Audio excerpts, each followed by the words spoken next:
முன்னால் முன்னால் முன்னால் முன்னால் வாடா, உன்னால் முடியும் முன்னால் முடியும் தோழா.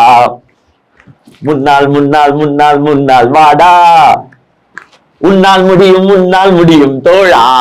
இப்படிலாம் வந்து பாத்தீங்கன்னா மோட்டிவேஷன் சாங்ஸ் தினசரி விஜய்க்கு நம்ம போட்டு போட்டு விஜய்க்கு கிளாஸ் எடுத்து எடுத்து விஜய் சார் ஒரு தலைவர்னா இப்படி இருக்க கூடாது, டெய்லி பிரச்சாரத்துக்கு போகணும் விஜய் சார், வாரத்துக்கு ஒரு வாட்டியோ இல்ல வாரத்துக்கு 2 வாட்டிலாம் போக கூடாது விஜய் சார், எலெக்ஷனுக்கு இன்னும் 6 நாள் தான் இருக்கு, சோ கொஞ்சோண்டு சோம்பேறித்தனத்தை விட்டுட்டு வாங்க விஜய் சார், மக்களை சந்திங்க, ஓட்டு கேட்க வாங்க அப்படின்னு அவருக்கு பூஸ்டுக்கு மேல பூஸ்ட், ஹார்லிக்ஸுக்கு மேல ஹார்லிக்ஸ், காம்ப்ளென்ட்க்கு மேல காம்ப்ளென்ட் எல்லாத்தையும் மிக்ஸ் பண்ணி கொடுத்து அந்த ஆண்டவனுக்கு நம்ம குரல் கேட்டுச்சோ இல்லையோங்க, விஜய்க்கு நம்ம குரல் கேட்டு இருக்கு. எஸ் யுவர் ஆனர், விஜய் வந்து பாத்தீங்கன்னா உலக வரலாற்றில் முதல் முறையாக 2வது நாள், அதாவது எப்பவுமே பிரச்சாரத்துக்கு ஒரு பிரச்சாரத்துக்கும் இன்னொரு நாள் பிரச்சாரத்துக்கும் ஒரு நாளாச்சும் மினிமம் கேப் விடுவாரு.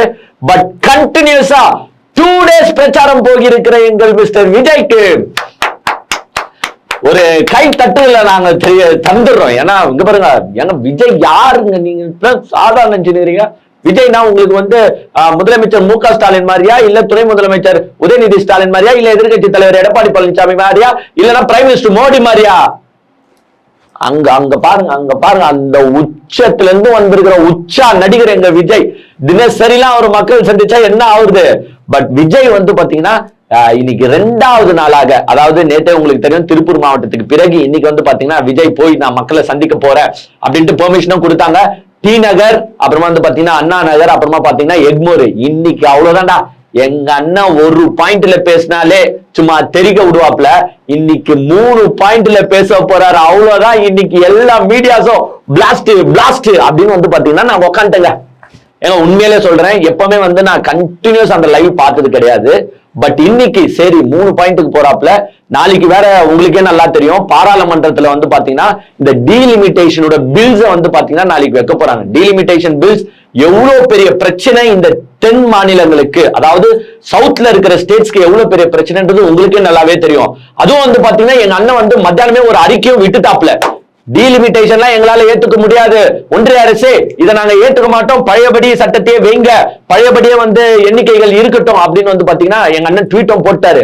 அவ்வளவுதான், ட்வீட் போட்ட உடனே நான் நினைச்சேன் அவ்வளவுதான்டா, இன்னைக்கு எங்க அண்ணன் போற ஒவ்வொரு ஸ்பாட்லயும் சும்மா டீலிமிட்டேஷனை வச்சு பாஜகவை கதிகலங்க விட போறாரா அப்படின்னு நினைச்சிட்டு நான் என்ன பண்ணேன்னா டிவில உக்காந்துட்டேங்க. 3:15 மணிக்கு ஸ்டார்ட் ஆனாருங்க.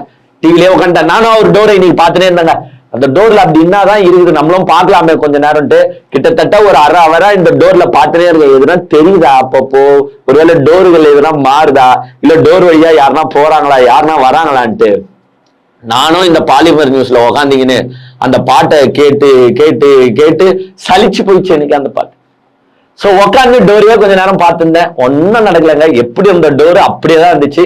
வெளியில ஒண்டி கொஞ்சம் பேர் வந்து பாத்தீங்கன்னா அப்பப்போ தொண்டர்கள், எஸ் அப்கோர்ஸ் விஜய் வர போறாருன்னா ஏங்க சாதா வாட்டர் மெலன் ஸ்டார் வர போறாருனாலே வீட்டாண்ட போய் 50 பேர் நிக்கிறான். சோ விஜய் வரத்துக்கு வந்து ஒரு 50-100 பேர் கூட நிக்கலன்னா அப்புறமா என்ன மரியாதை இருக்கு விஜய்க்கு? உச்சாட்ல இருந்து வந்திருக்காருல. சோ வந்து பாத்தீங்கன்னா வீட்டு வாசல்லே வந்து ஒரு கிரௌட் இருந்துச்சு.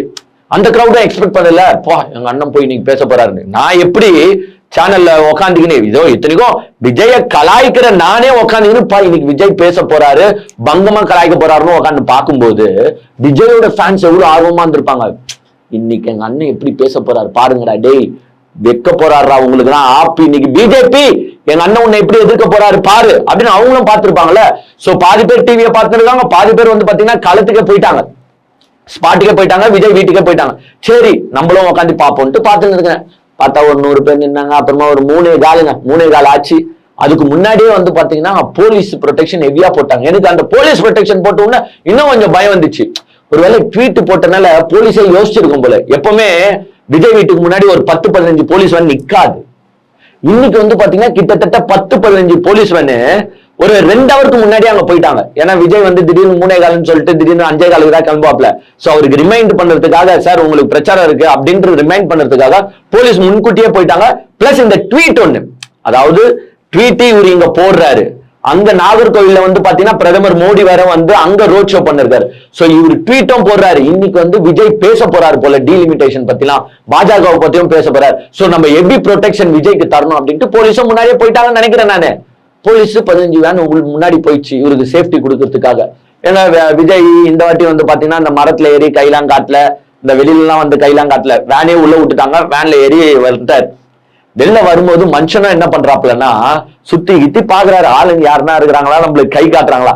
ஏங்க டி நகர் வரைக்கும் உண்மையிலே சொல்றேன், ஏன்னா இன்னைக்கு நான் லைவ பார்த்தேன்.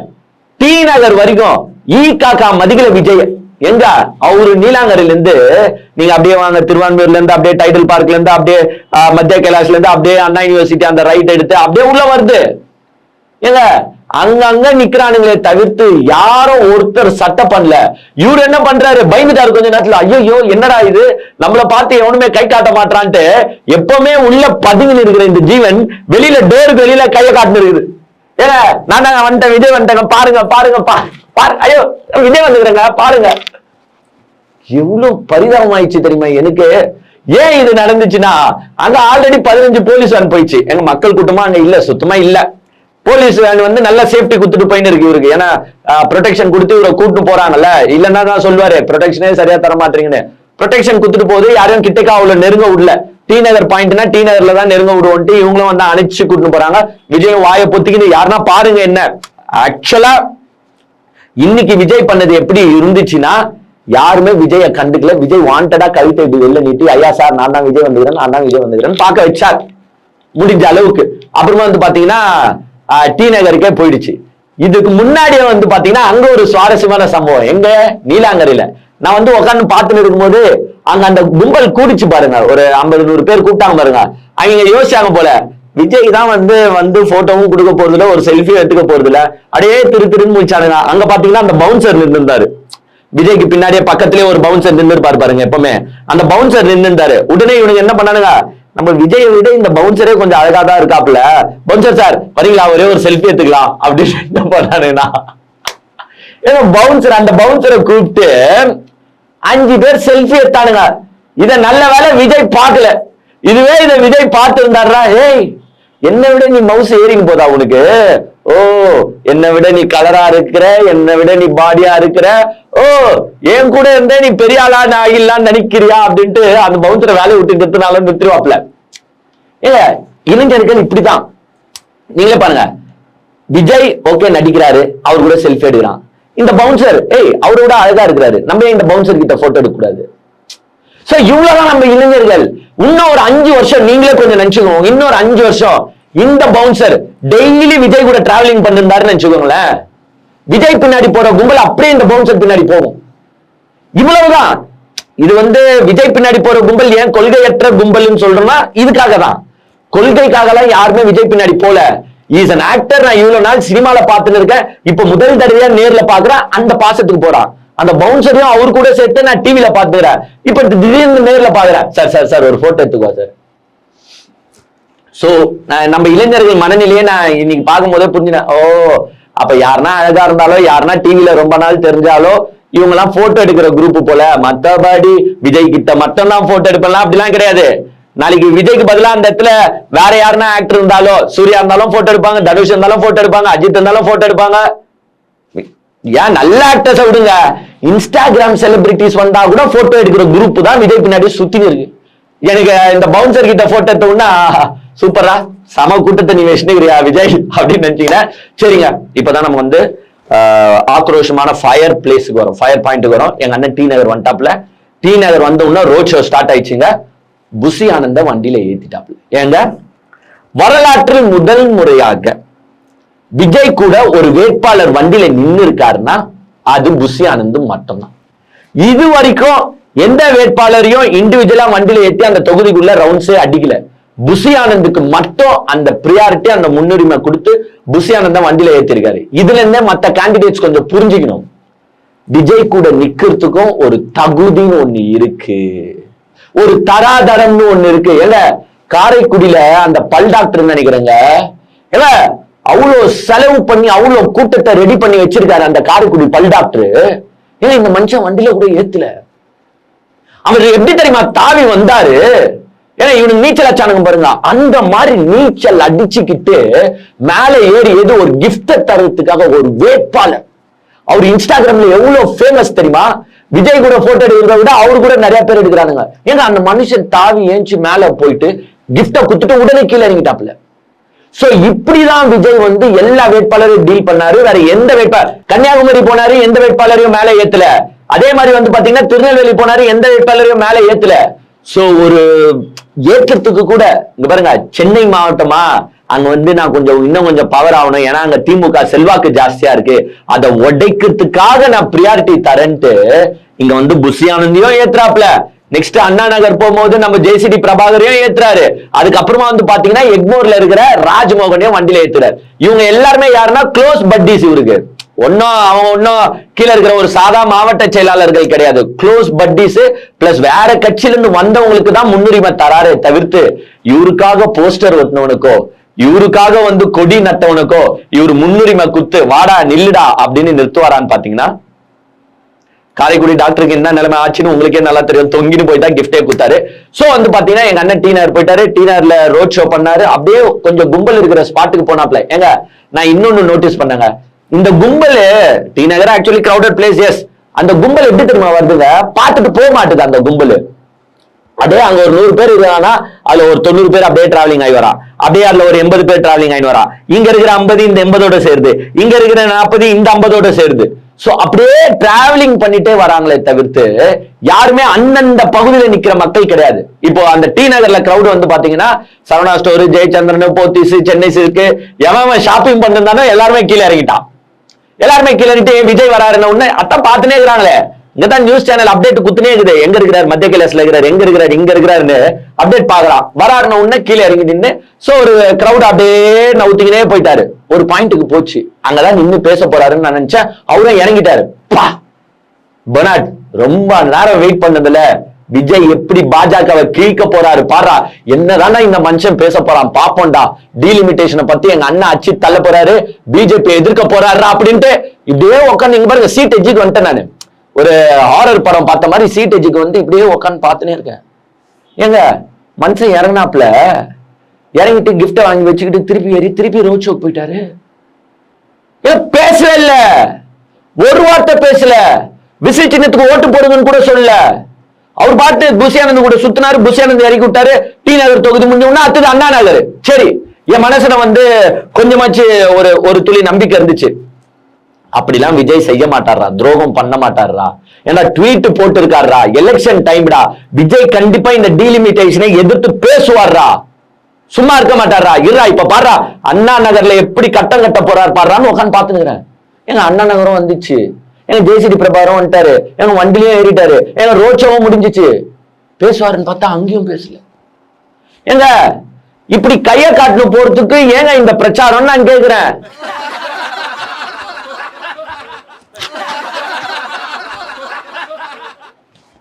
என்னையா இதுதான் ஒரு தலைவன் பண்ணுறதா, இதுதான் ஒரு பிரச்சாரமா? ஏன்னா ஒரு 2 ஹவரா டிவில உட்காந்துட்டு நான் டென்ஷன் ஆகி வந்திருக்கிறேங்க. ஏன்னா நான் நிறைய எக்ஸ்பெக்ட் பண்ணேன் இன்னைக்கு விஜய் பேசுவாரு டீலிமிட்டேஷனை பத்தி. ஏங்க எல்லா தலைவரும் பேசுறாங்க, பட் விஜய் பேசினா இன்னும் கொஞ்சம் மீடியா வெளிச்சம் தரும். ஏன்னா டீலிமிட்டேஷன்ன்றது எல்லா தமிழ்நாட்டில் இருக்கிற எல்லா கட்சிகளும் சேர்ந்து குரல் கொடுக்க வேண்டிய ஒரு விஷயம். ஏன்னா இது தமிழ்நாட்டுக்கு மட்டும் இல்ல, தென் மாநிலத்துல எல்லா மாநிலத்துக்கும் செய்யற துரோகம். இவர் குரல் கொடுக்கணும்னு பார்த்தா குரலே கொடுக்கல. அண்ணா நகர்ல போனாரு, அண்ணா நகர்ல அப்படியே சீன் போட்டாரு. அங்க வர பாத்தீங்கன்னா நிறைய மரம் வேற, அவன் பாதி பேர் மரத்துல ஏறி உட்காந்துறான். அண்ணா நகர்ல அப்படியே சீன் போட்டாரு, இப்படியே தாண்டினாரு.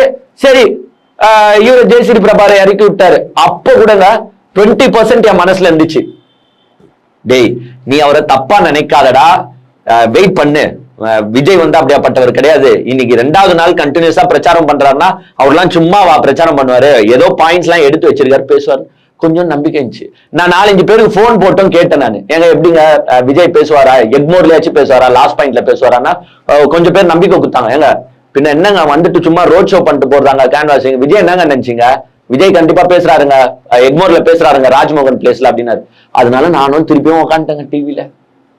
எங்க உக்காந்து பார்த்துங்கிற எக்மோரும் வந்துச்சு, ஜேசிடி பேப்பர் இறங்கிட்டு ராஜ்மோகன் ஏறிட்டாப்ல, அவரும் சும்மா கையை காட்டினாரு, இவரும் சும்மா கையை காட்டினாரு, சீனை போட்டாரு, திருப்பி ஆட்ட விட்டாரு, திருப்பி கிஃப்ட வாங்கினாரு. நான் நினைக்கிறேன் அந்த கிஃப்ட வாங்கி வண்டிக்குள்ள ரொப்புக்கு தான் இவங்க ரோட் ஷோ பண்றாங்கன்ட்டு.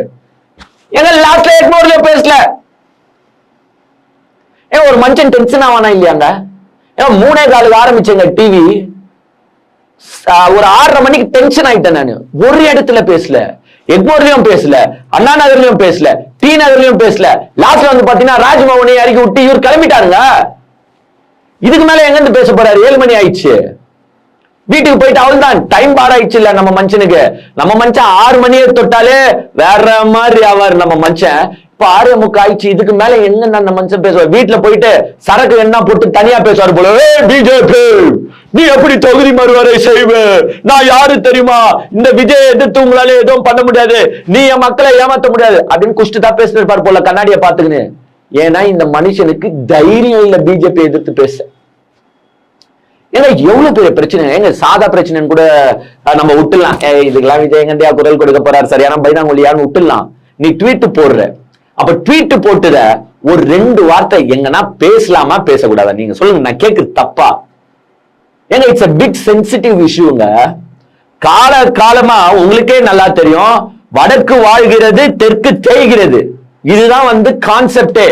ஏன்னா நம்ம பே பண்ற டாக்ஸா இருக்கட்டும், எல்லாமே இருக்கட்டும், எல்லாத்தையும் போய் வடக்குக்கு தான் செலவு பண்றீங்க, எங்களுக்கு செலவு பண்ண மாட்டீங்கன்னு இந்த தென் மாநிலங்கள்லாம் சண்டை போட்டுட்டு இருக்கு. அதை பத்தி ஒரு பேசணுமா இல்லையா? இதுல இந்த டீலிமிட்டேஷன் கான்செப்ட உள்ள எடுத்துட்டு வந்தா இன்னும் மிகப்பெரிய இழப்புகளை இந்த தென் மாநிலங்கள் சந்திக்கும். ஏங்க கொஞ்சம் நினைச்சு பாருங்களேன், இப்போ நம்ம கிட்ட வந்து 39 பார்லிமெண்ட் மெம்பர்ஸ் இருக்காங்க, 39 தொகுதியா இருக்கு பார்லிமெண்ட்ல நம்ம தமிழ்நாடு.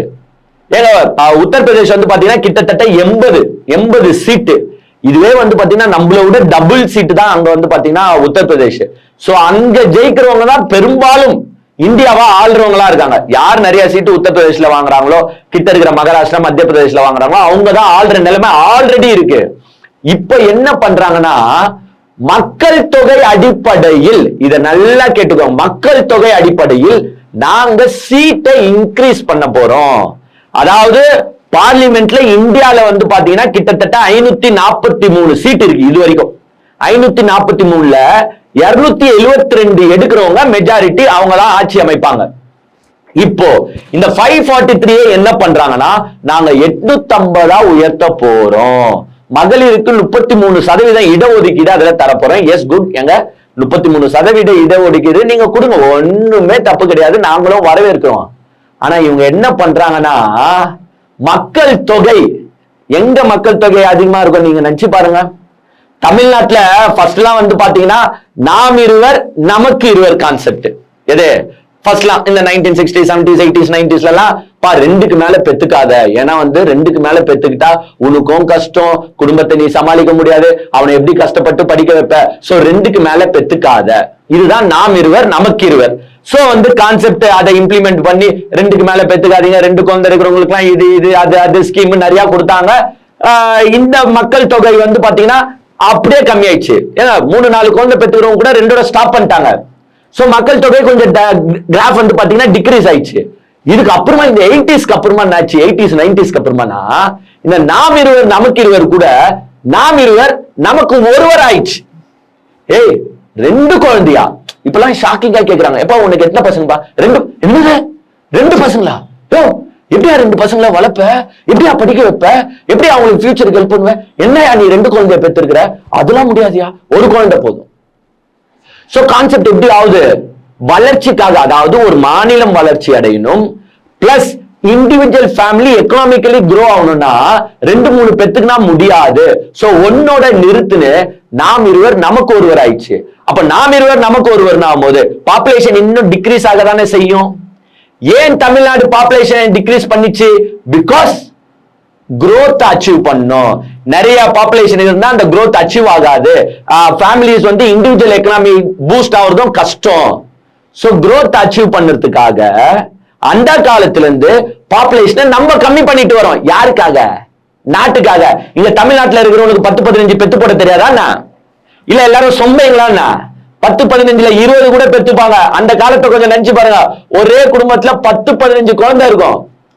ஏன் கம்மி பண்ணாங்கன்னா, ஓகே இந்தியாவுக்கு நம்மளும் ஹெல்ப் பண்ணுவோம், பாப்புலேஷன் ஒண்டி ஏத்துனா எப்படி, எக்கனாமிக்கலி நம்ம ஸ்ட்ராங் ஆகணும்ல, சரி பெப்போம் வளர்ப்போம் நல்லா வளர்ப்போம் அப்படின்னு வந்து பாத்தீங்கன்னா பாப்புலேஷனை கம்மி பண்ணாங்க. ஆனா நார்த் இந்தியால இன்னுமே அவன் 5 குழந்தை 6 குழந்தை 7 குழந்தை 8 குழந்தை, அங்க வந்து அந்த கட்டுப்பாடுன்றதே சுத்தமா கிடையாது. அதனாலதான் அவங்க எக்கனாமிக்கலி க்ரோ ஆகாம இருக்கிறாங்க. நம்ம கிட்ட டாக்ஸ் பணத்தை வாங்கி அவங்களுக்கு குத்துன்னு இருக்காங்க. சோ பாப்புலேஷன் கண்ட்ரோல் ஏன் சவுத் ஸ்டேட்ஸ்ல, சவுத்னா நான் இன்க்ளூடிங் ஆந்திரா, தெலுங்கானா, கேரளா, கர்நாடகா, தமிழ்நாடு, எப்பவுமே வந்து பாத்தீங்கன்னா இந்தியாவுக்கு உதவுற 5 மாநிலங்கள் இது. ஆனா இந்தியா உதவாத 5 மாநிலங்கள் எதுனா இதுக்கு, இந்த மாநிலங்களுக்கு உதவ மாட்டாங்க. அவங்க கூட கூட்டணி இருந்தா மட்டும் கொஞ்சம் பார்த்து அப்படி தூக்கி கராசுவாங்களே தவிர்த்து இல்லைன்னா போட மாட்டாங்க. சோ பாப்புலேஷன் படி நம்ம வந்து கம்மி ஆயிட்டோம். இப்போ அவங்க இன்னும் டபுள் ஆயிட்டாங்க. நீங்க இப்போ வந்து நாங்க பாப்புலேஷன் ரீதியில தான் தொகுதி அதிகரிக்க போறோம்னா, அப்ப நாங்க 39 32 ஆக்கிட்டு அவன் 80 170 ஆக்குவீங்களா? ஏங்க நீங்க சொல்லுங்க. இது அப்புறமா அப்ப 170 அங்க ஆல்ரெடி 80 இருக்கும் போது அங்க எவன் ஜெயிக்கிறானோ தான் நாட்டை ஆள்றான். எங்களை மதிக்க மாட்டீங்க. இப்ப 170 ஆக்கிட்டாவுன அப்ப அங்க இருக்கிறவன் தானே ஜெயிப்பான். இங்க நாங்க 30 தொகுதி வச்சுக்கின்னு என்னத்தை பண்ணுவோம்? பெருசா ஒண்ணு இம்பாக்டே ஏற்படாது. இதை எங்க மக்கள் கேட்டுருவாங்களோ. 39 கம்மி ஆக்குனா இது மிகப்பெரிய பிரச்சனை ஆயிடும் அப்படின்னு என்ன பண்றாங்கன்னா அங்க ஒரு ராஜதந்திரத்தை போடுறாங்க. அது என்ன ராஜதந்திரம்னா, நாங்க வந்து என்ன பண்ண போறோம்னா எல்லா ஸ்டேட்டுக்கும் 50% சீட்ஸை இன்க்ரீஸ் பண்ண போறோம். இன்க்ரீஸ் பண்ணிட்டு ஒரு கமிட்டி போட்டு அவங்க ஆராய்வாங்க, அவங்க ஆராய்ஞ்சு சீட்டை ஃபைனலைஸ் பண்ணுவாங்க அப்படின்னு சொல்றாங்க. இப்போ ஃபார் எக்ஸாம்பிள் தமிழ்நாடு வந்து 39 40 கன்சிடர் பண்ணுங்களேன். 40ல பாதி எவ்வளோ? 20. சோ தமிழ்நாட்டுக்கு வந்து நாங்க 60 சீட் ஆக்குவோம். 60 சீட் ஆக்கிட்டு இது எங்க போவோம்? அந்த கமிட்டி போயிட்டு ஆராயும், இங்க இருக்கிற மக்கள் பாப்புலேஷனுக்கு 60 சீட் ஓகேவா எப்படி இப்படின்னு ஆராய்ஞ்சு என்ன பண்ணுவாங்கன்னா அதுல பாதி அப்படியே கட் பண்ணுவாங்க. சார் 60 கொஞ்சம் ஜாஸ்தியா இருக்கு, நம்ம வேணா ஒரு 45 ஆக்கலாம், வேணா ஒரு 46 ஆக்கலாம். உடனே என்ன சொல்லுவாங்க பாருங்க, உங்களுக்கு 7 தொகுதி நாங்க ஜாஸ்தி ஆகியிருக்கோம். சோ தமிழ்நாடுக்கு ஒன்னும் நாங்க துரோகம் பண்ணல, 39ல இருந்து உங்களுக்கு 7 சீட்டு 8 சீட்டு ஜாஸ்தி ஆக்கி தான் குத்துருக்கோம் அப்படின்னு சொல்லுவாங்க. இது வந்து இந்த சாதாரண லேமன்ஸ், இந்த படிக்காதவங்க எல்லாம் என்ன நினைப்பாங்கன்னா, ஆமாப்பா என்ன தப்பு பண்ணிட்டாங்க, 39 இருந்துச்சு 45 46 ஆகி இருக்குல்ல, நம்மளுக்கு 7 8 சீட்டு ஜாஸ்தியா தானே குத்துருக்காங்க, இதுல என்ன பிரச்சனைன்னு கேட்பாங்க. இப்ப இங்கதான் மிகப்பெரிய பிரச்சனை இருக்கு. சரி, இங்க வந்து நீங்க 46 47 குடிப்பீங்க. இப்போ உத்தரப்பிரதேஷ் போன்ற உங்களுக்கு ஆதரவா இருக்கிற மாநிலத்துல என்ன பண்ணுவீங்கன்னா 80 சீட் இருக்கா, அதுக்கு பாதி எவ்வளோ 40, அப்ப 120 ஆக்குவீங்களா? 120 ஆக்கிட்டு கமிட்டி கிட்ட போயிட்டு அதை கம்மி பண்ணுவீங்களான்னா கம்மி பண்ண மாட்டீங்க. 120ல இருந்து இங்க பாப்புலேஷன் ஜாஸ்தியா இருக்கு, இதை கொஞ்சம் ஏத்துனவங்க ஒண்ணுட்டு 140 சீட் ஆக்குவீங்க. சோ உங்களுக்கு ஃபேவரான இடங்களில் சீட்டு அதிகரிக்கும், உங்களுக்கு ஃபேவர் ஆகாத இடங்களில் சீட்டு கம்மி ஆகும். இப்ப கொஞ்சம் நினைச்சு பாருங்க, 80ல இருந்து 140 எங்க இருக்கு, 39ல இருந்து 46 எங்க இருக்கு? இதுதான் பாஜகவின் ராஜதந்திரம். இப்போ பிரச்சாரத்துக்கு போற எல்லாருமே என்ன சொல்றான், தமிழ்நாடு வஞ்சிக்கப்படாது, தமிழ்நாடு 39 கீழே போகாது, தமிழ்நாடு 39ல இருந்து ஜாஸ்தி ஆகும், பாத்தீங்களா உங்களுக்கு 7 சீட் எக்ஸ்ட்ரா குத்துருவோம். எங்களுக்கு 7 சீட் எக்ஸ்ட்ரா குத்துருக்கையா, பரவாயில்ல, உத்தரப்பிரதேஷ்க்கு எவ்வளவு கொடுக்க போற, எங்களுக்கு 7னா உத்தரப்பிரதேஷ்க்கு 7 கொடுக்க நீ ரெடியா? லாஜிக்கா இல்லையா?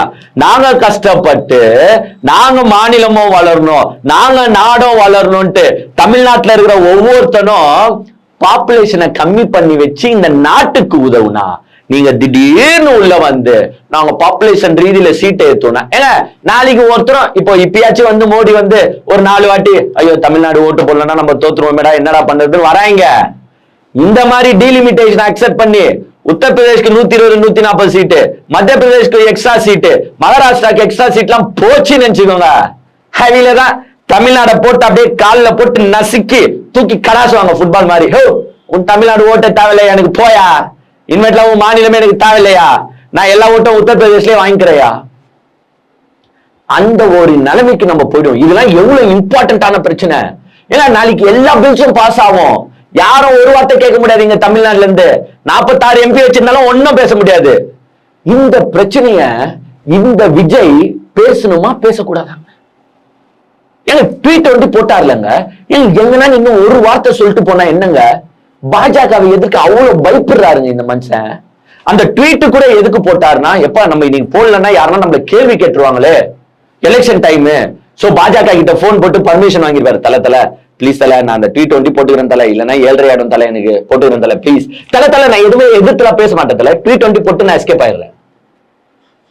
அப்படி அதுக்காக ட்வீட் போட்டு பாஜக பயந்துக்குன்னு இன்னைக்கு எங்கடா எதுனா ஒரு இடத்துல பேசுனா இத பத்தி பேசலையேன்ற கேள்வி கேட்பாங்களே அப்படின்ட்டு இன்னைக்கு 3 ஸ்பாட்லயும் பேசாம ஓடி போன பயந்தாங்கோலி தான் உங்க விஜய். ஆனா திமுக பாருங்க, திமுக 2 நாளா இந்த இஷ்யூவை பெருசா எடுத்து பேசிட்டு இருக்காங்க. முதலமைச்சர் இன்னைக்கு கூட வந்து பாத்தீங்கன்னா வீடியோ போட்டாரு, நீங்க பழைய திமுகவை பாக்குற மாதிரி ஆயிடும், இந்த மாதிரி டீலிமிட்டேஷன் கான்செப்டை எடுத்துட்டு வந்தீங்கன்னா நாங்க ஏத்துக்கவே மாட்டோம், இதை எதிர்த்து பெரிய போராட்டங்களை ஏற்படுத்துவோம்னு இன்னைக்கு காலையில இருந்து அவர் ட்வீட்டை போட்டாரு, வீடியோ போட்டாரு. காலையில இதுக்காகவே வந்து பாத்தீங்கன்னா மாவட்ட செயலாளர் கூட ஆன்லைன்ல மீட்டிங்ல பார்ட்டிசிபேட் பண்ணாரு. இப்ப நாளைக்கு என்ன அனௌன்ஸ் பண்ணிருக்காருன்னா, எல்லா பொது இடங்களிலும் கருப்பு கொடி ஏத்துங்க, எல்லா வீடுகளிலும் கருப்பு கொடி ஏத்தி நம்மளுடைய எதிர்ப்பை இந்த மத்திய அரசுக்கு தெரிவிங்க அப்படின்ட்டு முதலமைச்சர் அங்க கஷ்டப்பட்டு இதை நம்ம ஏத்துக்க கூடாது, இது நம்ம மாநிலத்துக்கே செய்யற துரோகம் அப்படின்ட்டு முதலமைச்சர் கஷ்டப்பட்டுறாரு. யாரு? மிஸ்டர் விஜய் அப்பப்போ வந்து சொல்லுவாரு, மக்கள் விரோத ஆட்சி நடத்துற ஸ்டாலின் சார் வேணுமா, மக்களுக்காக போராடும் விஜய் வேணுமா? எங்க மிஸ்டர் விஜய் போராடுற நீ? அந்த மக்கள் விரோத ஆட்சி நடத்தும் ஸ்டாலின் சொன்னியே, அவர் தான் இன்னைக்கு இதையும் எதிர்த்து இருக்காரு. இத மட்டும் இல்ல, பாஜக எதை எடுத்துட்டு வந்தாலும் எதிர்க்கிற ஒரே ஆளு நீ சொன்னியே அந்த மக்கள் விரோத ஆட்சி நடத்தும் ஸ்டாலின் சார் தான். ஆனா பாஜக எடுத்துட்டு வர எந்த திட்டத்தையும் எதிர்க்காத ஒரே ஆளு யாருன்னா, மறுக்க சொல்ற உங்க விஜய்.